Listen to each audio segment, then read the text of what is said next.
Andrew Wilson, let me start with you, because look, I've got three sons, 31, 27, 24. I think I brought them up to respect women, to not behave in a misogynist way, and to behave in a pretty decent way generally. But I'm also aware that they've grown up in an era when the likes of Andrew Tate and others have become increasingly dominant in the way that a lot of impressionable young men start to think and view women. And for all that Andrew Tate can say that is positive about getting fit and being successful and confident and so on, there's indisputably a hardcore streak of misogyny that runs through his veins, which I think has been quite damaging to young men. So I'm not all in either way here, but I can certainly see the arguments. Where do you sit? Yeah, well, I mean, I think that so I watched the show, and it just goes through a typical feminine view, right? So all of these things are always through the prism of the feminine. So young boys, they don't do well in school. They don't do well in school because it's all programmed for the feminine. Stay still, fold your hands, right? Be quiet. Boys are rambunctious. They like to beat each other up. They like to be mischievous. They like to break things. They like to do that kind of stuff. There's no outlet for them to do that stuff. Their teachers are all women, right? There's basically all masculinity is now considered toxic, basically all of it. The same women who are getting their double shot of espresso on the way over to the school they're about to teach at, they're 24 years old. Sometimes they're banging their own students, right? Hilariously enough. And then these people go out to Parliament. The same women will go to Parliament. They vote to send men off to war to stab each other in the face with bayonets. And you're concerned about toxic masculinity. It cracks me up. It's like the brutal savagery of men is a necessary precondition for society to exist. And we just kind of pretend like it's not. And this show should actually be an indictment on the feminine rather than the masculine, because basically masculinity is just punished everywhere, all the time, nonstop. It's no wonder guys like Andrew Tate get so famous in these spaces. I mean, what's the alternative? The alternative is everything must be feminine, tone policing, nonsense like this. It's ridiculous. All right, James Barr, you were laughing, but I don't think you had a joy crazy. What you're hearing. No, I mean, I don't think you've seen the show. Episode 2 is shot entirely in a school. I didn't see one of the female teachers drinking a double shot of espresso at all. None of the teachers were flirting with students. There were male teachers as well. I don't think you're describing the show here. I think you're describing your own insecurities or agenda.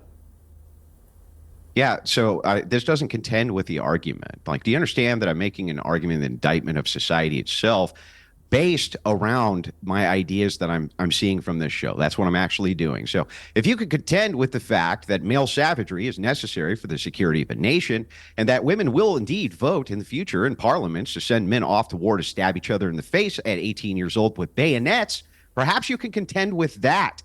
Before we start, getting into, well, tone policing is actually good and toxic masculinity is actually bad. It's like, I think there needs to be a little bit more toxic masculinity, or what you consider to be toxic masculinity. Well, great. Good for you. Nothing. I'm glad you think so. Nothing. No, I mean, I just don't need to argue with that, because you just stunlocked. You got nothing. You're making up an agenda. You do seem unusually muted by that, I've not said anything. I haven't literally said nothing about James, you were literally rendered silent. You had no way of responding. I'll tell you what, you can't argue with a completely illogical argument that had, I've not made any of the comments. It's a logical argument. You may not agree with it. I've not made any of the comments. He's making a perfectly logical argument. That you are firing at me. None of those comments are things I've said or believe in. All right, I want to bring Tommy in, because Tommy, you've got a very interesting perspective, I think. You've talked about something different. You call it the pussification of men, which is a great phrase. I'd love you to just explain what you mean by that. But also, you're not a fan of Andrew Tate or the influence he has. So that makes you, I think, an interesting commentator in this area. So just explain, first of all, the pussification of men. All right, Piers. Well, I think, and I can't see you all, so forgive me if I'm incorrect here, but I think I'm the only female on this panel. Correct. So I'm really anxious to weigh in. Okay, so I think over the last probably 10 years, there has been what I call the pussification of men. It was everything should be about your emotions and your feelings, and men were emasculated, and this whole concept of toxic masculinity warped the minds of a lot of young men. And they felt masculine, they wanted to be masculine, but society was telling them they should be softer, that it was being toxically masculine if you wanted to play sports and chop wood and go to war. And so men were so emasculated and so beat down that then there was this revolution of what was actually toxic masculinity, the Tate brothers and others, which I feel as a female that doesn't represent true masculinity. That to me represents douchebaggery. And as a woman, I want a strong man who is a protector and a provider that will go to war if need be, that will protect me, protect my family, make money. I see that as being actually masculine. That's like the man that I grew up with, my dad. But what we're seeing now is these young men who look at Andrew Tate and the Tate brothers, and they see somebody who's just quite frankly a douchebag and disrespects women. And because they've been so emasculated, they're like, oh, great, that's a manly man. But that's not right either. So at some point, I think we'll go back to maybe meeting in the middle here. You can be a man who has feelings and emotions, but you can also go to war and protect and defend your family. I'm hoping we can get back there. But the two extremes right now, they're confusing men, and quite frankly, they're leaving women with few choices. And that's the real tragedy here. You see, I completely agree with you, but Andrew, you were shaking your head quite vigorously. Why?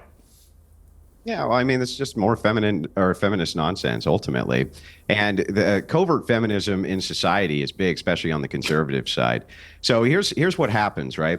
Women need to have feminine virtues for men to be pursuing masculine virtues, for you to say things like, well, men, what I want is for men to protect me and I want men to make money. Well, that's great. What that ends up doing is it gives you a set of privilege in society. What do men get? What do men get for doing that for you? What are we getting from women for doing that? Are we getting chaste virgins on our wedding night? No, we're not getting chaste virgins on our wedding night. Are we getting women of great virtue? No, we're not getting women of great virtue. The idea of courtly love is supposed to be done for women of great virtue. Where are they? Well, they're nowhere. And so in modernity, in society, when female conservative influencers say this, it's actually a form of covert feminism. They're saying, I want privilege in society, right? But what is it women are giving to men to get it? What are they giving them? Tell me. Well, Can I please chime in here? Yes, you can. And then James can, and I'll come to you, Sean. No, I would love to. I love this whole thing of like, if you're a female conservative and you don't believe that men should be douchebags, that all of a sudden you're a covert feminist. Call me a feminist. I really don't give one crap one way or another. But I can tell you this, a lot of these men, these podcast hosts on the right that like to think of themselves as these big masculine men, and what am I getting out of it? I can tell you this. There's that feminism. All right, I believe I'm a woman of virtue, right? Out. Yeah, there's the feminism. Oh, and then you're interrupting me too, Didn't which take is great. long, I let did you it? Didn't talk. take It's my long, turn. did it? Okay. Yeah. Oh, I'm sorry. Did you want to speak over me? Yeah, I don't care if you call me. I don't really care if you call me a strong, feminist. independent woman. Yeah. Yeah. You're actually interrupting me. I didn't interrupt you when you were spewing your bullshit. So now it's my turn. Okay. You mean the truth? Like I said before. So I believe there we go again. Piers, I'm a woman of virtue. I happen to be independently successful. I have a husband who's not only a former professional athlete, but is currently a professional baseball coach. So is he not a masculine man? I mean, I'm confused here. What's your concept of a masculine man? Mine is a man who respects me. Yeah, that misses the point, though. Like, you're still not contending with the argument that I'm making. What's your point? I'm saying inside of society, right this second, right, masculinity is not only punished, but also women on the right, covert feminists on the right, are constantly and consistently talking about how they need to have privilege in society. I want men. Their version of masculinity is men who take care of us, men who protect us, men who do all of this. Those are all duties that men have towards women. Great. What are the duties that women have towards men? What are the duties that women have towards anything? What do men get out of this arrangement? What are we getting out of this arrangement? Can you tell me? I mean, I was going to answer a second ago. I don't want to interrupt you. Hang on one second. Let Tommy respond. Most men are born that way. Let Tommy respond to that, and then I'll come to you, Jez. And then Sean, you've been waiting patiently. So most men are born to be protectors and providers. I can't imagine my dad saying, you know what, to my mom, you know what, I'm not going to be a protector and a provider unless you do this. That's not how real men operate. Real men are protectors and providers, and they marry women who hopefully have some virtue, but also bring a lot to the table as well, that are great mothers, great wives, caretakers of the home. There's nothing wrong with being a traditional wife and mother. you're misunderstanding me if you think that I think that women should just be out doing whatever they want. I think that there are gender roles that should be respected. But I don't think a man needs to get something out of it to be a manly man, a protector, and a provider. If you think you need to get something out of it, I quite frankly don't consider you a real man. Yeah, so you have nothing. So you have nothing. But we'll discuss in a moment whether Andrew Wilson is a real man. Piers, I offer nothing. I offer nothing. You offer me a lot of things, Tommy. That's why I always love having you on the show. You know that. Let's go to a real man, James Barr. Thank you. I do see myself as a man, and I know that you'll be looking at me thinking, well, you're not. You're wearing makeup. You're wearing colourful clothes. Like, look at me. I'm really camp. My nails are painted. I mean, they are worrying signs. You're sat there smoking a cigarette. I'd love to get a vape out and start drinking a beer, pints with the lads, just connect with you over that. I think that you have some insane opinions on what women are meant to do for you. It's crazy that you don't appreciate that a woman actually gave birth to you. Like, she gave you a womb for 9 months and then looked after you, I would hope, for the beginning of your life. And you're sat there going, what do women owe men? Women don't owe men anything. No one owes you anything. You have your own life. Do you understand that if you make an argument and you say that I'd women are watched supposed your to be seminar on how to win an argument. in a position, if women are supposed to be in a position of privilege where men do A, B, C, and D for them, and then I ask, well, what duties do women have? And you say, well, nothing. No one said that and then you men wonder, need. why are men Personally, checking out? I don't know why men are checking out. I don't get it. That's silly, man. All right, let me bring in the one person who so far hasn't said a word about this, but has a lot of interesting things to say. Sean, welcome to Uncensored. I mean, I think one of the key things of this series that's made it so popular is that anyone who's had young sons knows that they are, if you're not careful, they get exposed to a lot of nasty stuff on the internet. We all know this. And a lot of it is this kind of incel stuff, which I think can be a really malevolent influence on impressionable young men. And they gravitate to it. And I think that partly what Andrew's getting at, I agree with, in the sense that following the Me Too Time's Up campaigns, which were in many ways, extremely laudable, brought down a lot of very bad men, no question of that. But the pendulum swung so wildly that I think a lot of young men in particular felt completely disenfranchised from society, felt like they're all being treated like a bunch of young Harvey Weinsteins unless they could prove otherwise. They didn't really know what the rules of engagement were with women, with teenage girls anymore, whatever. They lost their way. And by losing their way, they gravitated, I think, to very loud voices on the internet like Andrew Tate, who I think, like I say, he says a lot of stuff I find myself nodding to, and then he'll say this misogynist stuff, which I just despise it. I see no reason why you should ever want to have a relationship with a woman the way that Andrew Tate wants you to, where it's just pure misogyny. Just talk to me first of all about why you think young boys, teenage boys, young men, why they've gravitated to people like Tate. Because they have.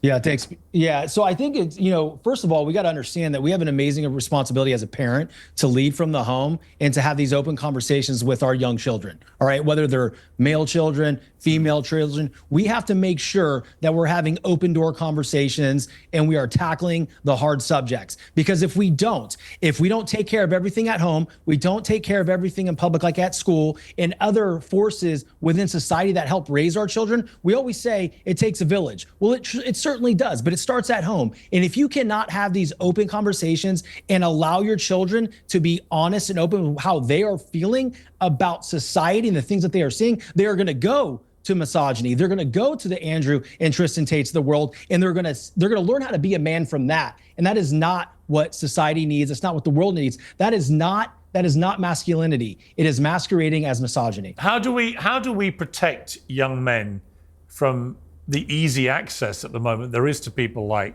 Tate? I mean, how do you actually put a ring fence around them so that you can tackle exactly what you've just said, but they're not also being dragged into that world?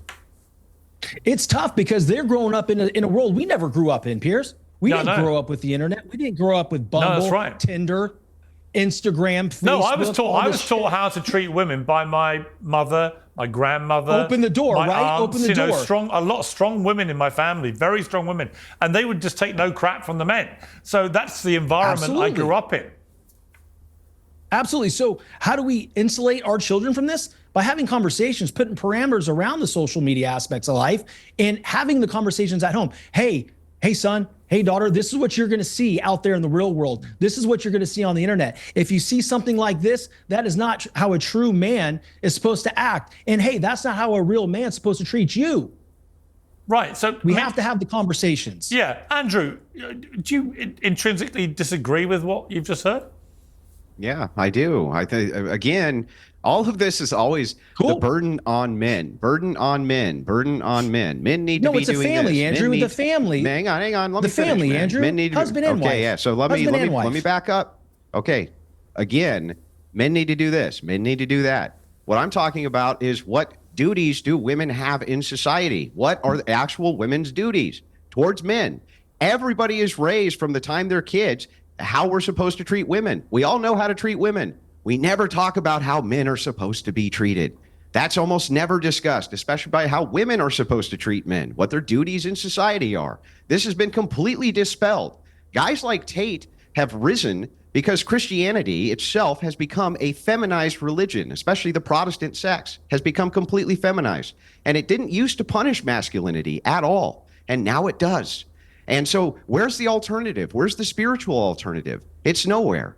And we need to get back to this fundamental question of what even is misogyny? Because I don't think that men kicking the crap out of each other, being brutes, insulting each other, hazing each other, even bullying each other is misogyny. Not only do I not think it's misogyny, I think it's perfectly healthy. Yeah, but I don't think that's misogyny. Well-adjusted. Is that the argument? But that is not misogyny. Well, no. Hang on. How women see this is tone misogyny policing. is where you have a hatred or whatever you want to phrase it towards women. It's not about men treating men. Sorry, toxic masculinity is what I'm referencing here, and toxic masculinity is what they're claiming leads to misogyny. So what I'm talking about is these are all masculine traits. There's nothing wrong with them, right? When you're talking about misogyny itself, I want to know what that even is. Is it just asserting yourself to women, telling women no, telling them no, that's bullshit? No, I would say it's okay. Let me telling answer them you're saying stupid things. Andrew Tate says he's quite open about it. Women should stay at home. They shouldn't go out to work. They should do what he tells them. He's the king of the castle in his house. Blah blah blah blah blah. That is misogyny, isn't it? I've got a daughter. I've got a 13-year-old daughter. I don't want her thinking she can never leave the house. She's somebody's chattel. It's not never leaving the house. Look, it is true that the world would be a better place if we didn't have it inverted and women did have a natural role at home and that was glorified and that there was government propaganda around the nuclear family and keeping women home. Why do you want to outsource the raising of children to strangers instead of your wife? That's a way better society. Why do you want your best and brightest women forced to go to a workplace instead of the best and brightest women staying at home raising their children? That's a way better system. It's always been a better system. I guess we're talking freedom of choice. That's not misogyny. Women to do anything. It's freedom of choice. It's freedom of choice. I love the fact that my wife's out there working, teaching kids and building adolescents. I love that. And to your point about what do I get from a woman? I have a home. I have 3 beautiful children. I have communication in the house.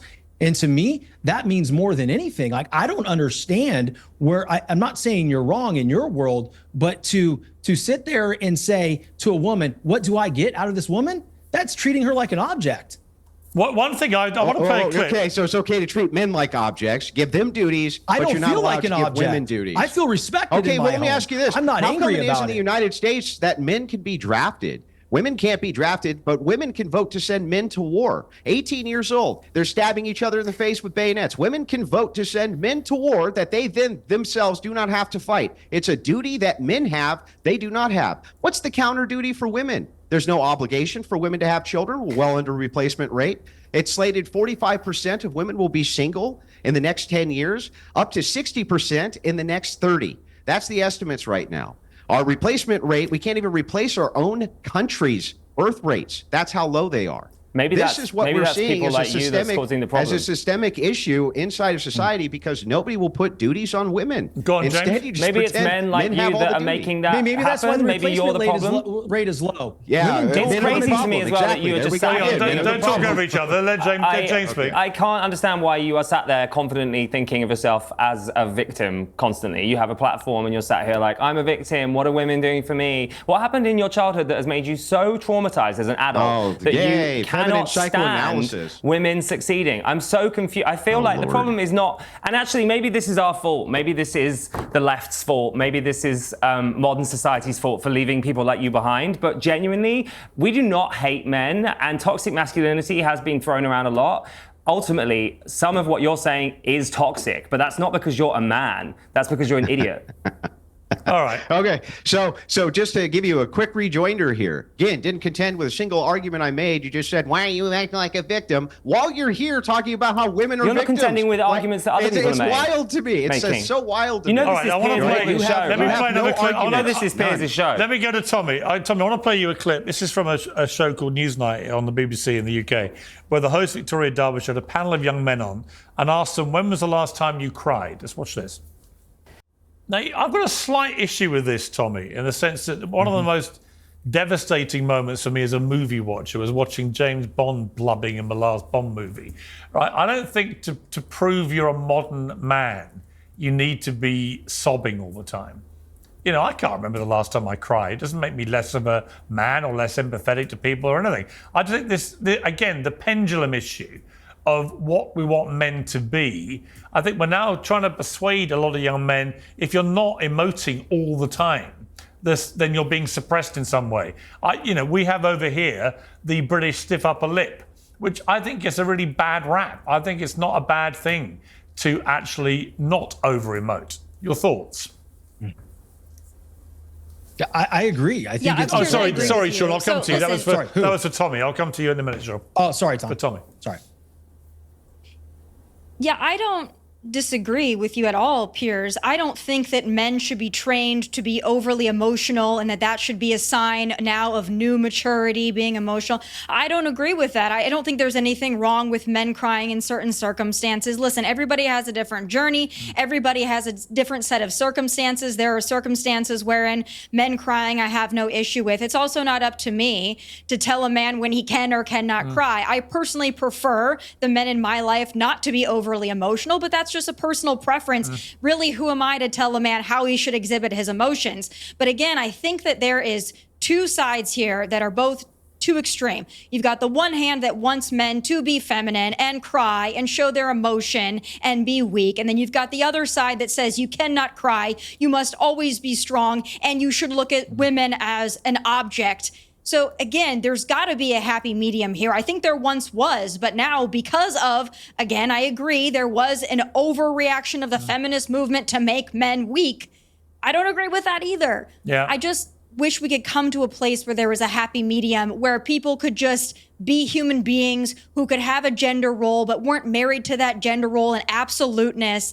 There's got to be a place for that. I would certainly hope. Yeah. Andrew Wilson, when was the last time you cried? When I had a death in my family. And how long ago was that, if you don't mind me asking? Many, many, many years. Many years. I don't know, maybe a decade, something like that. Right. So you haven't shed a tear in a decade? I don't think so, no. Would you see it inherently as a weakness in a man to over-emote? Yeah. Well, yeah. Men, listen, you don't want men to fall to pieces in crisis. You're the head of a family. You're the head of your household. And also you're the heads of nations. You have a moral obligation not to fall to pieces. In fact, I would say you're duty bound not to. You need to be able to control your emotions, and you need to be able to attempt to control them at all times. It's not to say that you're not going to lose control. Nobody's perfect. But I think that the idea of the stoic man is a much better prospect for the idea of like this leftist that I'm arguing with next to me on the panel. I would not want to be that guy, that person who just cannot control their internal emotions. They can't do it. And unfortunately, again, this is through the viewpoint of the feminine prism that it's only through empathy, right? Empathy first. And it's like, no, it's not always about empathy. It's also about reason. It's also about logic. It's also about understanding that we live in a carnal world full of warring tribes who are always killing each other. And that's part of the human condition. You can't afford to have your men losing control to emotion or to empathy. James, when was the last time you didn't cry on a date? Let's flip the question around. I haven't cried today, but I did cry yesterday, and I think it's okay to cry. And it's funny that you keep trying to goad me and saying that I don't have control of my emotions. I think I have incredible control over my emotions because I know what's upsetting me and when, and I'm able to talk about it. Well, how often do you cry? I mean, not all the time, but every day? No, not every day, Piers. I cried yesterday. 2 or 3 times I probably a week? haven't cried for about 3 weeks before that. But honestly, my therapist tells me I need to cry, and it's a good relief. But the point being, Andrew hasn't cried in 10 years. I think that is such a weakness, Andrew, that you haven't cried in a decade. Like, that's crazy to me. Therapist told me I could cry. I'm so worried about you. I can't understand. Well, you're crying now, and please, I happily facilitated that for you. I think we're seeing the two extremes that Tommy was talking about. It's honestly, yeah, Tommy, you're so right. There's no nuance. I mean, it's difficult to have nuance on this show anyway, but we do need to find some in this debate. I think the point is men should not feel they can never emote, but also they shouldn't be encouraged to believe if they're not constantly emoting there's something wrong with them. Well, of course, but also that's where the pendulum's just gone too far. You are also sort of guilty of this manosphere, Piers. You're very much in the manosphere yourself. What do you think that means? Well, it means that you think James Bond shouldn't cry, and that if he does, that's a weakness. I want James Bond to be. I want him to seduce women, which he does. I want him to be a ruthless, steely-eyed dealer of death to bad guys. But also, I want him to have a cigarette with his whiskey or his shaken not stirred martini. Maybe Andrew is your type. And I don't want him sopping like a baby all the time. I don't. Like Tommy might not. Because guess what? When you're in Her Majesty's Secret Service, you don't have time to cry all the time. Very sad news about Her Majesty, Piers. Sadly, she did pass away, and I'm sure you cried at that, which is completely His Majesty right. now, obviously. Tommy, actually, the last Bond film was under Her Majesty, so I was correct. Fine. Great fact checking.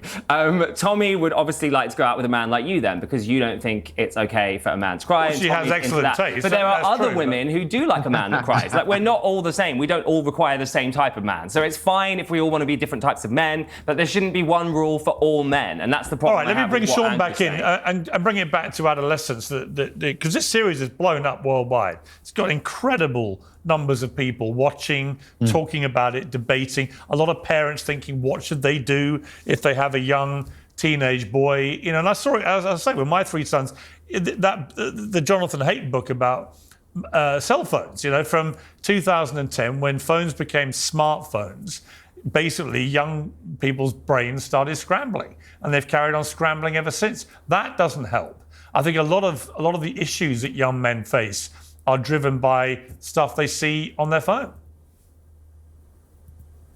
I agree. I mean, for this specific instance, my wife and I were waiting to give our children phones until at least 8th grade, right? At least 8th grade. We want to monitor what they're seeing and what they're being filled with, right? Because again, they're subject to search engines. They hear things at school, then they go home, they search it on their phone, they search it in their room, and now they're wide open to this world that they don't need to be a part of because their brains haven't fully formed yet. They're still little. My son's almost 12, right? I got to be very careful of what he puts in his mind. And social media, for the things that we are doing as adults, yeah, it's pouring into our household and we're doing well with it. But for an adolescent, like these young kids, I'm seeing kids at dinners when we're at restaurant surfing TikTok while their parents are not even paying attention to what they're doing. Like that right there is a massive problem.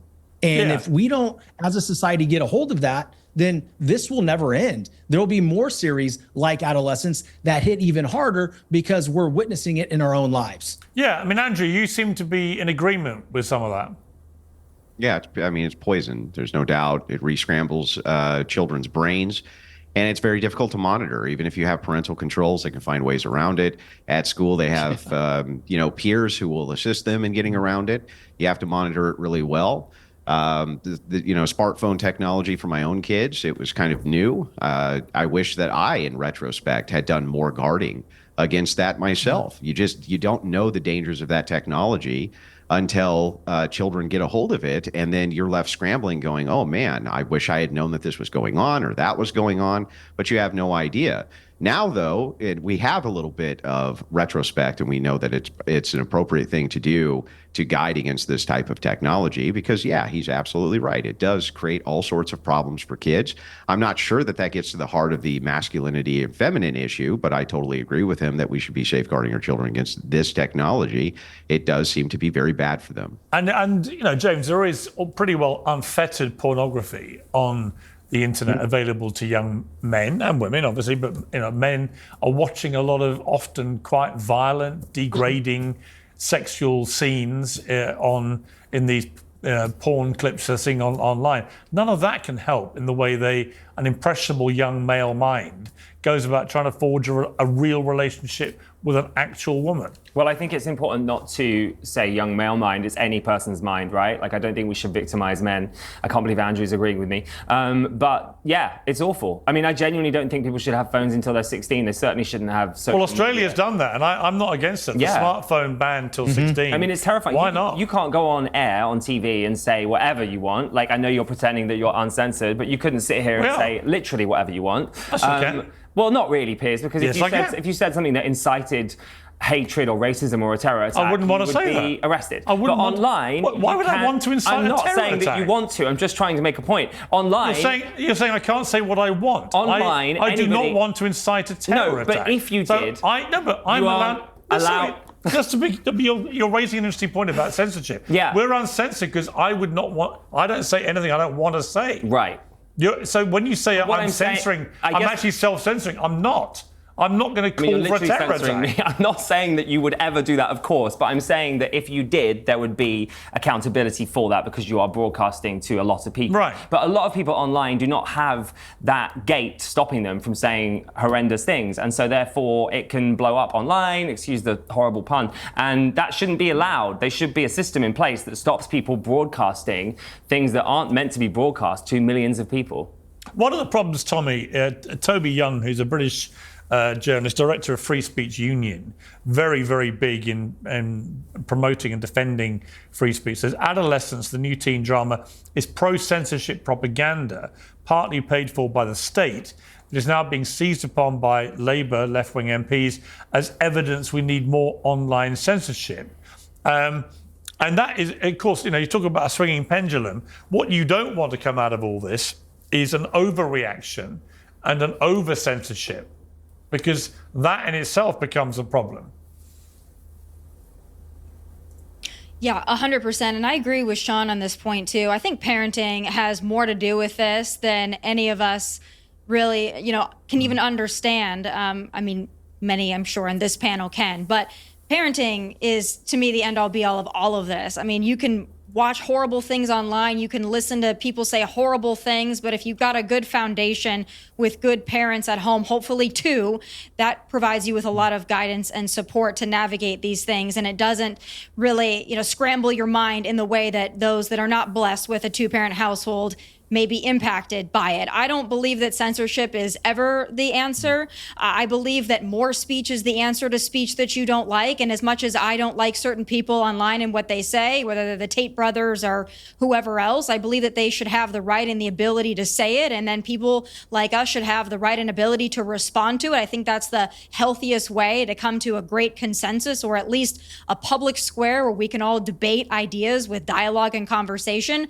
But I don't think that censorship is ever the answer. And I think that, our leaders in America have done a great job of emphasizing that, especially to the European countries who believe censorship is the way to cleanse or the way to legislate morality. I just don't think that's the way to do it. Well, the instinctive reaction, certainly in the UK, for a long time now, many years, has been to censor and to ban and prohibit and so on. And I think people are beginning to wake up to the downside of that, is that once you chip away at things like freedom of speech, freedom of expression, you're heading down a pretty slippery road, which can be dictated by your government, and then that's not a place. It's interesting though, isn't it? I mean, I just want to make a side point, and I don't need to get into it, but like your government are banning books. So they are literally talking about free speech whilst also banning free speech in it that they don't agree with. So what you're saying is nice, and I agree with you in principle, but that's not literally what is happening. Is not the same as banning books. You talked about freedom of speech, right? And everyone coming together and having a discussion about it. But that's not what's happening. Yeah, but we're putting talking graphic about in the gay home, porn not in into school. children's libraries is a little different. I mean, no James. one should be putting porn into a children's library. I think we all agree on that. Then why are you complaining that that's being Because that's banned? not what I'm discussing. I'm discussing books that talk about diversity, equality, that talk about Black Lives Matter, that talk about gay pride. Like this is. So I don't have the same take as the rest of the panel when it comes to the idea of legislating morality. I think that there are ideas which are subversive and that we can get rid of, and that's absolutely fine to do. I don't think that we need to have unfettered access to pornography. I don't think that we need to have unfettered access to children being introduced to this type of sexuality so young. I don't think that that's necessary at all. I don't think it's an impingement on free speech at all. And not only that, there's going to necessarily be limits on every single freedom that we have. By necessity, that's the way it has to be, unfortunately. And the reason it has to be that way is because otherwise you're going to have nothing but subversives who go in and subvert your entire culture, which is exactly what happened in the UK, and it's exactly what's been happening in the United States. So we have to have some way to fight back against that. All right, Sean, final word to you. I just feel like, raising children is a multi-pronged approach, right? I mean, you're looking at first in the house, then you're looking at the schools, you're looking at the government, you're looking at extracurricular activities with coaches, et cetera, and different people that have their hands on the child. I just think it's important to be at home having these open conversations, right? What this drama series did for me was already had this shining light on a subject, but made it even brighter. Like, I need to open the door and talk to my child. I need to talk to my son. I need to talk to my daughter to see what's going on in the world, right? Because if I don't know what's going on, then I can't help them navigate what's going on in society. But I think, it's interesting. It's been a fascinating debate. I just think if you don't know that your child is going down rabbit holes like that kid is in that series for that length of time, then it comes to Tommy's point, is you're failing your parenting. That is a fundamental part of parenting, is you're supposed to be protecting these impressionable young minds as best you can.